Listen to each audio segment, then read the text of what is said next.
Ngayong aga guys, at subong, pupunta daw kami dun sa pinakamurang bilihan ng baboy dito sa Roa City, Capiz. Ang dadaanan daw namin ngayon from Batabat papunta Camagong, tapos mag-shortcut kami sa Manlupa. So ito guys, padadaanan natin yung bypass road guys.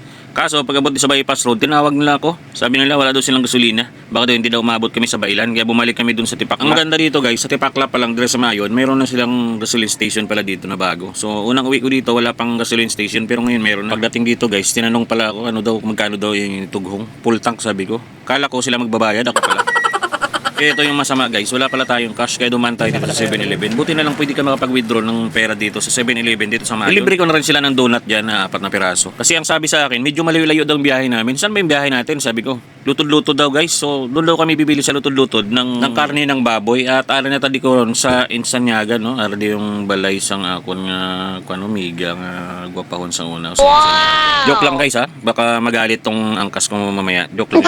Migo pala yun, Migo. So ara tadi sa Welcome sa Insanyaga rin. Tapos ang sunod ni Indayaga na.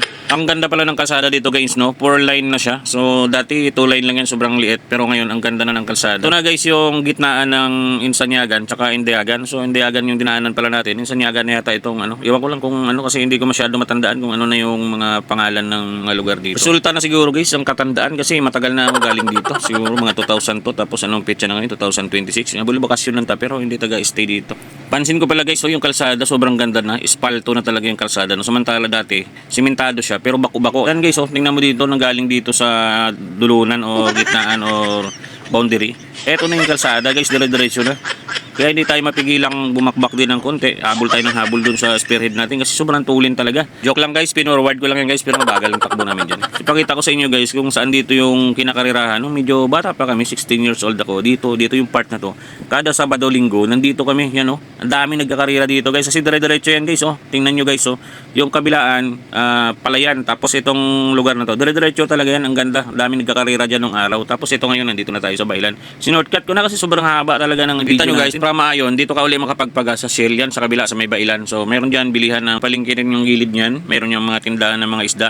Ito yung pinaka-crossing ng papunta sa President Roas. Tapos ito yung kanan, President Roas. Yung kaliwa naman na yun is papuntang Roa City. Tapos yung gitna naman papuntang Bailan, Pontevedra. Yun kung tama tong hala ko guys. Comment nyo naman sa dalom guys kung tama tong sinabi ko sa mga taga Roa City. Ara guys, from Bailan papunta ko na kami sa President Roas kasi doon daw yung pinakamurang bilihan ng baboy. Iwan ko lang ha. Pero medyo malayo-layo din siya ng konti. Pero sinaglit lang namin dahil habol nga ako ng habol dito guys sa spearhead namin. Sobrang tulin ng takbo nila. Pero ako, chill lang ako kasi ini-enjoy ko dito yung magandang view at surround at malinis yung hangin dito guys. Sa probinsya kaya ito yung maganda dito. So minsan-minsan lang tayo makauwi dito. Kaya sinusulit ko talaga yung takbo. Medyo mabagal yung takbo guys, natin. Sobrang ganda na rin ang daanan dito kasi maluwag na 4 na linya. Sobrang dire-diretso yan. Tapos anlipiga ka dyan pag gusto mong pumiga dahil malayo yan pero dapat safe lang. Tulad sa atin, takbo na natin dyan 60 lang yata. Medyo pinorward ko lang ng konti para medyo mabilis tingnan. At maya nandito na tayo. Guys, biglang uminto sila sa harapan at dito na daw kami. So alam nyo ba guys kung saan to? Malapit na to guys sa Kabug-Kabug, President Roas. Walking distance lang to guys sa Kabug-Kabug. Yung dulo niyan Kabug-Kabug na din palengke ng President Roas. So dito na kami bumili kami ng baboy dahil mura daw dito. Alam nyo ba guys magkano yung baboy dito?